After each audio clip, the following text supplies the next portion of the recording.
Halo, assalamualaikum warahmatullahi wabarakatuh. Jumpa lagi dengan saya di channel Babang Service. Oke guys, di depan kita sekarang ada kiriman paket berupa HP Oppo Reno. Dan ini kirimannya dari Kalimantan Selatan, tepatnya lokasinya di Amunta ya. Dan user ini dapat kontak saya itu dari channel YouTube ya. Jadi dia langsung chat personal untuk menanyakan tentang servis ya. Dan ini kita unboxing dulu untuk paketannya. Ini kita buka dulu ya. Oke. Dan ini udah nampak ya kotaknya. Redmi Note 7 ya. Jadi ini kotaknya kotak HP Redmi Note 7 ya. Ya nggak tahu juga usernya. Oke, ini kita buka dulu. Kita lihat ya keadaan handphonenya. Nah ini. Oke, ini kita ambil dulu ya, kosong. Dan ini handphonenya kita buka dulu ya. Coba kita cek. Karena ini pengiriman dari luar kota ya. Takutnya selama pengiriman ya ekspedisi kita nggak tahu ya. Takutnya malah handphonenya rusak. Oke, ini kita hidupkan dulu. Bismillahirrahmanirrahim. Dan alhamdulillah nampil Oppo ya. Oke, ini kita tunggu dulu untuk proses loadingannya. Dan ini kaca gelas yang baru udah saya siapin ya. Siap kita eksekusi. Jadi ini handphonenya Oppo Reno 5F. Keadaan layar retak kata yang punya, namun LCD masih berfungsi dengan baik. Nah ini redup layarnya guys.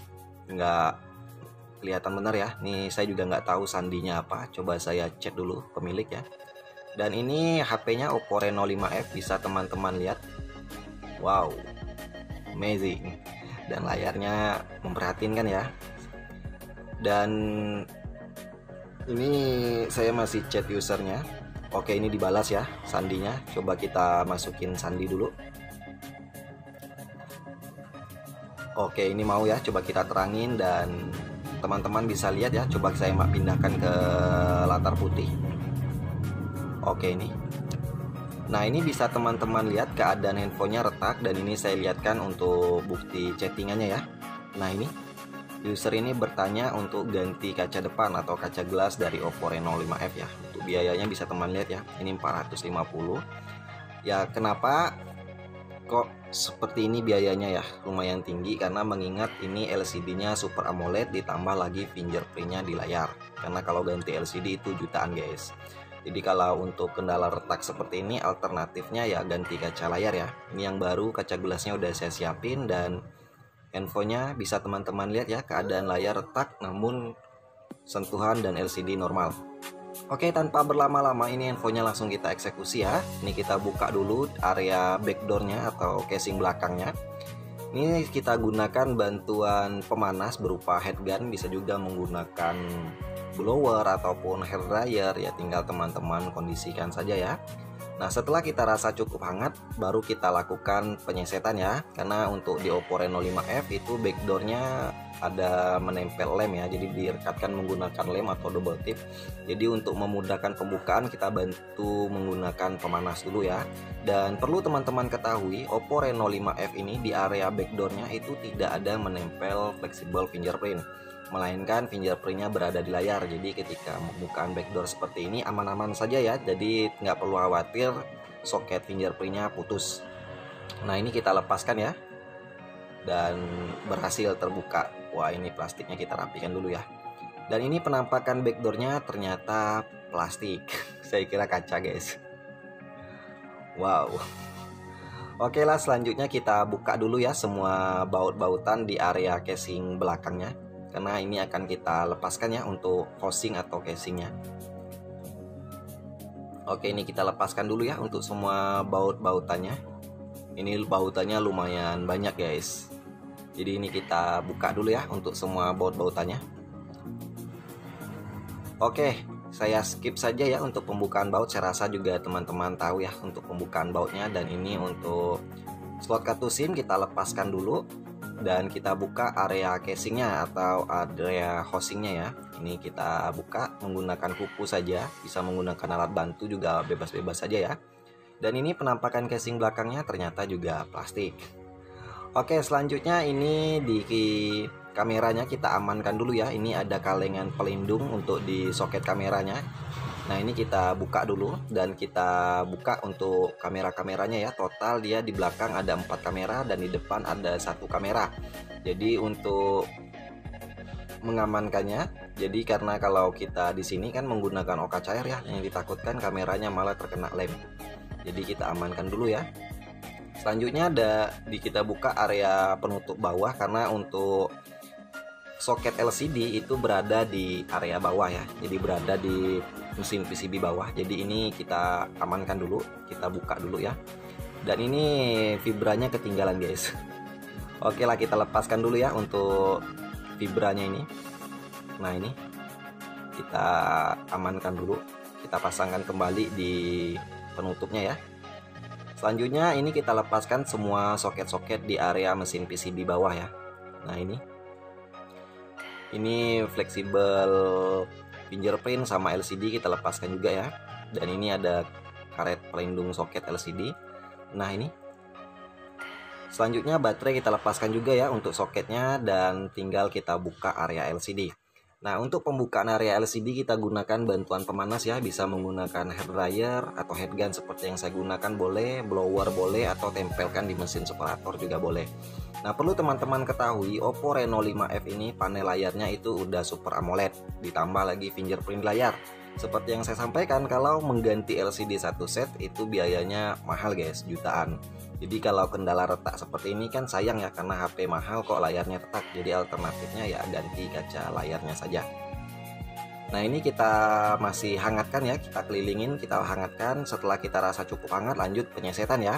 Nah, untuk penyesetan awal saya sini menggunakan bantuan kaleng tipis ya. Ini kalengan tipis, kalengan belakang LCD. Jadi kalau LCD berpanel IPS itu rata-rata di belakangnya ada kalengan tipis. Jadi ini saya gunting kalengannya untuk penyesetan awal ya, karena untuk di lem pinggirnya atau double tip pinggirnya itu lumayan kuat guys. Jadi kalau menggunakan mika tidak kuat ya, mikanya malah sobek-sobek nanti ya, karena ditambah lagi ini pecahannya lumayan. Jadi saya gunakan bantuan kaleng untuk pembukaan awal ya, untuk penyesetan lem-lem di area pinggir. Namun hati-hati ya untuk teman-teman pemula, karena di Oppo Reno 5F ini layarnya AMOLED, terkenal tipis ya, jadi hati-hati. Nah, ini kita seset. Setelah kita kelilingin untuk area pinggirannya, lanjut kita gunakan plastik mika tipis. Kita cari celah sampai dapat lapisan paling bawah LCD ya. Nah, ini setelah dapat lapisan paling bawah dari LCD-nya, baru kita seset seperti ini ya. Nah, ini tadi kita putuskan untuk lem pinggir menggunakan kalengan tipis. Setelah itu baru kita gunakan plastik mika. Hati-hati untuk area bawah, jangan kebablasan, karena di bagian bawah itu ada soket LCD ya, atau fleksibelnya. Nah, ini karena lumayan sulit untuk lem bawahnya, jadi saya gunakan bantuan mika ditambah minyak kayu putih. Dan untuk penggunaan minyak kayu putih di LCD AMOLED ini aman-aman saja ya, karena LCD-nya itu AMOLED, jadi tidak khawatir minyak kayu putihnya masuk ke dalam lapisan LCD. Nah, ini kita seset pelan-pelan ya, jangan sampai kebablasan, takutnya nanti malah soketnya sobek atau putus. Oke, ini udah berhasil kita lepaskan LCD-nya dan lanjut kita tes, karena setelah dibuka jangan senang dulu ya, yang dikhawatirkan malah LCD-nya rusak. Oke, ini kita pasangkan kembali untuk mesin PCB bawahnya. Nah, ini kita pasangkan fleksibel LCD, mainboardnya kita pasangkan dulu ya. Nah, ini kita presisikan. Selanjutnya kita pasangkan baterai dan kita tes. Bismillahirrahmanirrahim. Alhamdulillah masih nampil Oppo. Oke, ini kita tunggu untuk proses loadingannya. Dan ini kaca gelas yang baru ya, udah saya siapin. Ini loadingannya lumayan lama guys. Jadi untuk teman-teman, untuk pembukaan LCD-nya tadi bisa diikutin ya trik yang saya berikan. Nah, ini kita masuk ke latar putih. Alhamdulillah LCD masih normal tanpa cacat ya. Tanpa berlama-lama, lanjut kita eksekusi kembali. Oke, ini kita lepaskan kembali LCD-nya ya. Nah, untuk teman-teman pemula bisa diikutin ya step by step-nya. Jangan di skip kalau bisa, agar tidak gagal paham ya. Oke, kita fokus ke area LCD. Mengingat ini ada jalur sensor fingerprint sama kamera. Kameranya ini berjenis pansol ya, takutnya nanti malah terkena debu atau lem. Jadi saya tutup dulu menggunakan lakban ya. Jadi saya amankan dulu dan ini saya bersihkan, dan selanjutnya kita tutupin area layarnya ini menggunakan lakban. Karena mengingat di area layarnya ini pecahnya lumayan ya, takutnya nanti malah pecahan kacanya berhamburan. Terus kalau pecahan seperti ini takutnya nanti malah mesin separator kita tidak bisa menyedot sempurna ya. Jadi saya bantu menggunakan lakban untuk menutupin pecahan kacanya. Selanjutnya baru kita rapikan ya. Nah ini kita angkat dan kita rapikan dulu. Oke, ini udah rapi, lanjut kita bawa ke mesin separator. Dan ini kita udah berada di depan mesin separator, kita tempelkan di atas mesin separator, kita hidupkan pemanas dan vakumnya ya. Kita diamkan dulu sampai panas. Oke, ini saya diamkan sampai panas 75 sampai dengan 80. Setelah saya rasa cukup panas, baru kita melakukan penyesetan ya. Di sini saya menggunakan kawat pemisah khusus OLED. Itu berukuran 0,03 ya. Jadi teman-teman yang melakukan pemisahan LCD di panel OLED seperti ini atau AMOLED atau Super AMOLED, saran saya bagus menggunakan kawat tipis seperti yang saya gunakan ini berukuran 0,03. Karena ditakutkan kalau menggunakan yang terlalu tebal 0,5, 0,05 atau 0,1 itu kan terlalu tebal, yang ditakutkan malah terkena lapisan polarit. Jadi bagusnya teman-teman menggunakan yang tipis saja ya. Ini memang tipis kawatnya jadi rawan putus, namun sangat aman digunakan ketika penyesetan baik di layar AMOLED, Super AMOLED ataupun layar-layar IPS juga tetap saya gunakan yang 0,01 ya, yang ditakutkan malah terkena polaritnya kalau terlalu tebal 0,01. Jadi saya gunakan 0,03 saja. Oke, ini kita seset terus sampai putus ya untuk lemnya. Lanjut kita ulangin lagi sampai lemnya itu betul-betul putus. Nah ini tenang-tenang saja, santai-santai saja ya untuk teman-teman pemula, jangan gegabah, santai-santai saja. Nah ini oke, berhasil kita pisahkan dan kita cek ya. Alhamdulillah aman ya, tidak terkena lapisan polarit, dan ini pecahan kacanya guys.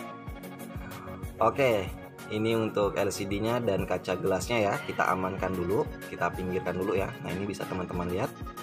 Oke, kita fokus ke area LCD. Nah ini kita bersihkan dulu ya untuk bekas-bekas lem OK yang lama, tinggal pelintir-pelintir saja seperti ini. Bisa menggunakan alat bantu juga, namun saya karena tidak punya alat khusus untuk pembersihannya, jadi saya gunakan trik sederhana saja, saya pelintir-pelintir seperti ini. Mengingat ini soketnya tidak saya ratakan, jadi di belakang itu ada fleksibelnya ya, masih menempel di LCD. Jadi kita presisikan saja sedikit di separator, kita ambil hangatnya ya agar mudah ketika pembersihan. Oke, ini tinggal sedikit lagi yang besar-besarnya, lanjut kita bersihkan secara keseluruhan ya. Nah selanjutnya ini kita bawa ke meja operasi ya, karena mengingat di tempat separator tadi terlalu sempit ruangnya, jadi saya bawa ke meja eksekusi saja biar lebih terang ya. Nah ini kita bersihkan lagi keseluruhannya sampai betul-betul kinclong menggunakan bantuan minyak telon atau minyak kayu putih ya. Karena ini untuk lemnya lumayan keras guys, jadi saya gunakan bantuan minyak kayu putih seperti ini. Saya kerik-kerik menggunakan kuku ya. Setelah bersih baru kita lap ya menggunakan tisu seperti ini. Kita lap sampai betul-betul bersih ya. Setelah bersih baru kita tes, karena kalau saya pribadi yang penting rapi dulu ya, karena kalau kotor nggak enak dipandang guys. Oke, ini saya bersihkan dulu dan kita ambilkan framenya, kita tes ya. Kita pasangkan kembali soket LCD-nya, kita presisikan ya. Dan fleksibel baterai kita tes ya. Bismillahirrohmanirrohim. Alhamdulillah masih nampil Oppo. Kita tunggu dulu untuk proses loadingannya. Ini sambil saya lap ya. Jadi kalau saya pribadi setelah dipisahkan kaca gelas yang lama dengan LCD itu tidak langsung saya tes. Jadi saya bersihkan dulu LCD-nya, setelah kinclong baru saya tes ya, agar enak dipandang kalau udah bersih guys. Nah ini untuk kaca gelas yang baru dan kaca gelas yang lama udah saya saya letakkan di depannya kaca gelas yang baru dan kaca gelas yang lama. Bisa teman-teman lihat pecahnya lumayan parah ya. Nah ini coba kita masuk ke latar putih dan teman-teman bisa lihat sendiri ya keadaan LCD-nya setelah kita pisahkan, normal tanpa ada cacat. Ini mantap, sentuhan juga baik-baik saja ya. Nah ini oke, lanjut kita masuk ke tahap berikutnya. Ini kita lepaskan kembali LCD dari frame, dan ini gelas yang lama dan yang baru kita amankan dulu ya. Oke, ini kita fokus ke area LCD. Selanjutnya kita bersihkan ya. Saya kasih alas dulu karena nanti ketika pemberian lem OK cairnya takutnya meluber malah sulit dibersihkan ya. Nah ini kita lap dulu LCD-nya sampai betul-betul bersih ya, jangan sampai ada bekas lem yang lama ataupun debu yang tertinggal di area LCD-nya. Karena menggunakan lem OK baik itu kering atau lem OK cair seperti yang saya gunakan juga tetap keadaan LCD harus betul-betul bersih ya. Nah ini kita lap sampai kinclong ya. Selanjutnya saya bersihkan lagi, takut ada debu-debu ya menggunakan pompa angin seperti ini.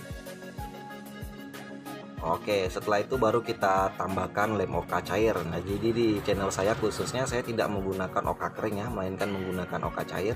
Dan untuk teman-teman yang menggunakan OK cair di layar berpanel AMOLED atau Super AMOLED itu aman-aman saja ya, tanpa khawatir lem OK cairnya rembes ke dalam LCD. Jadi biasanya kalau saya itu menggunakan OK cair di panel IPS kan di pinggiran LCD-nya saya tambahkan lem dulu ya, tutupin menggunakan lem. Namun kalau di LCD berpanel Super AMOLED seperti ini itu aman-aman saja, tanpa kita tutupin area pinggir pun tidak khawatir rembes. Nah ini kita ratakan untuk lem OK cairnya, jangan sampai kecolongan gelembung ya. Nah ini setelah rata lem OK cairnya baru kita lap ya bekas-bekas lem OK yang meluber ke area pinggirannya sama belakangnya. Ini bekas-bekas lem OK nya saya lap dulu ya. Nah ini kita lap, setelah itu kita pinggirkan dulu. Wah ini bisa teman-teman lihat ya. Oke, kita ambilkan frame. Selanjutnya di framenya kita kasih alas tisu ya. Nah fungsi dari tisu ini untuk memudahkan kita ketika pengangkatan nanti ya. Seandainya udah kering gelas yang baru dengan LCD-nya setelah kering lem OK-nya, jadi aman ketika pengangkatannya ketika kita kasih alas tisu seperti ini ya. Nah ini kita presisikan kembali, kita gunakan frame agar nanti ketika udah kering LCD-nya dengan kaca gelas yang baru itu betul-betul presisi ya di frame. Kalau tidak menggunakan frame seperti ini takutnya malah nanti LCD-nya jenjong atau miring sana miring sini, jadi malah hasilnya jelek ya. Nah selanjutnya kita bungkus seperti ini dan kita tambahkan karet ya. Kita press seperti ini. Fungsi dari karet ini untuk menahan ya agar LCD dengan kaca gelas yang baru itu betul-betul presisi di frame agar tidak bergeser ya. Nah ini kita presisikan kembali. Kita pantau area atas, bawah, kiri, kanan, sudut-sudutnya kita cek semua ya sampai betul-betul presisi. Karena setelah kita keringkan menggunakan lampu UV, otomatis LCD-nya dengan kaca gelas yang baru tidak bisa digeser lagi guys ya. Nah ini kita lap dulu dan kita bawa ke lampu UV. Oke, ini kita udah berada di depan lampu ultraviolet. Jadi kita masukkan dulu dan kita diamkan sampai mengering ya, kurang lebih 15 menit. Oke guys, ini kurang lebih udah 15 menitan saya diamkan dan saya rasa udah kering ya. Ini kita lepaskan dulu untuk karetannya dan kita bersihkan kembali nanti ya. Nah ini kita lepaskan soket LCD-nya dan kita angkat. Nah ini bisa teman-teman lihat keadaan tisunya basah bekas lem OK ya. Jadi fungsi dari tisu ini untuk memudahkan ketika pengangkatan ya. Tapi kalau di panel layar IPS fungsi tisu ini juga untuk menahan rembes OK ya, agar OK cair tidak masuk ke dalam LCD. Nah ini saya lap dulu untuk di LCD-nya sampai betul-betul bersih. Dan di frame juga saya lap ya sampai betul-betul bersih dari bekas-bekas lem OK yang lama. Lem OK-nya yang tadi ya, lem OK cairnya. Lanjut kita tes. Bismillahirrahmanirrahim. Saya pasang dulu soket baterainya. Alhamdulillah masih nampil Oppo. Oke ini kita lap dulu agar enak dipandang ya. Saya kinclongkan dulu layarnya.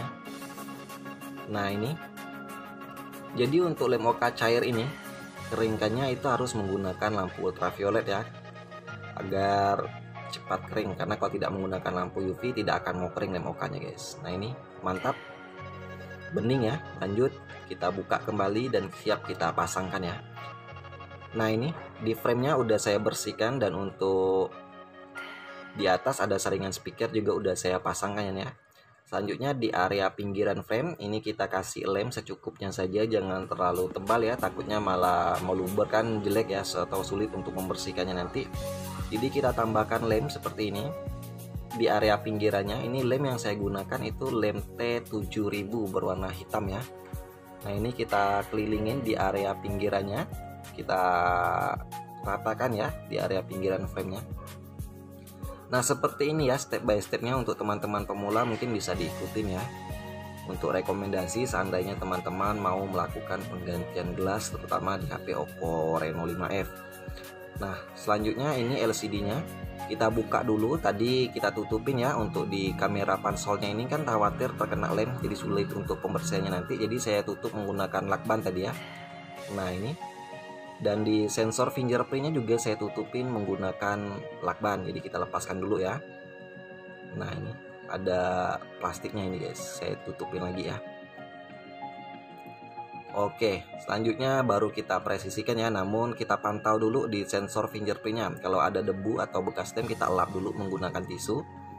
Kita buang debu-debunya, selanjutnya baru kita presisikan LCD-nya di frame.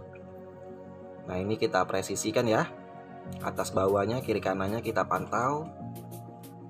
Selanjutnya setelah presisi baru kita rakit kembali handphonenya.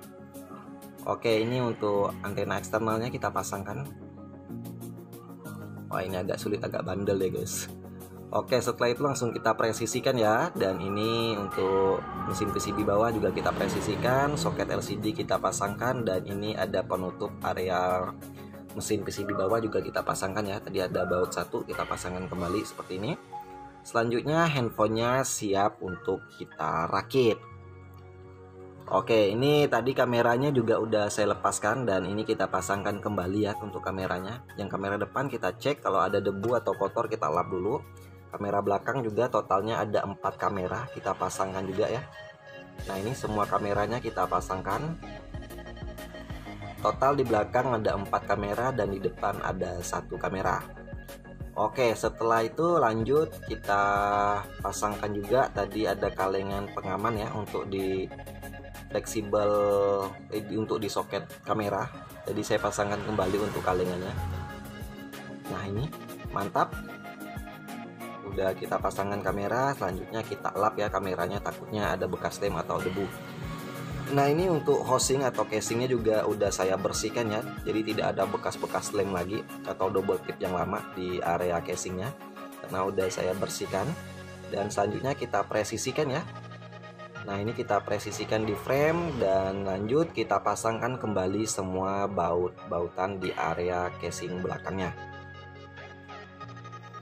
Oke, untuk pemasangan baut saya skip saja ya untuk mempersingkat durasi, takutnya terlalu kepanjangan karena ini juga udah terlalu panjang ya. Nah ini untuk baterai, untuk di kartunya juga saya pasangkan ya. Selanjutnya ini untuk di area pinggiran casingnya itu udah saya bersihkan dari bekas-bekas lem yang lama. Jadi ini tinggal kita tambahkan lem yang baru saja ya, agar lebih kuat untuk daya rekatnya.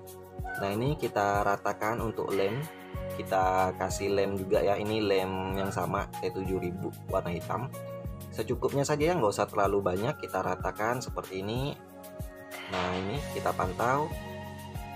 Nah setelah rata lanjut kita ambilkan backdoornya. Backdoornya juga udah saya bersihkan ya, tidak ada bekas-bekas lem yang lama agar betul-betul presisi guys, karena kalau bekas lem yang lama tidak dibersihkan takutnya nanti tidak bisa presisi ya.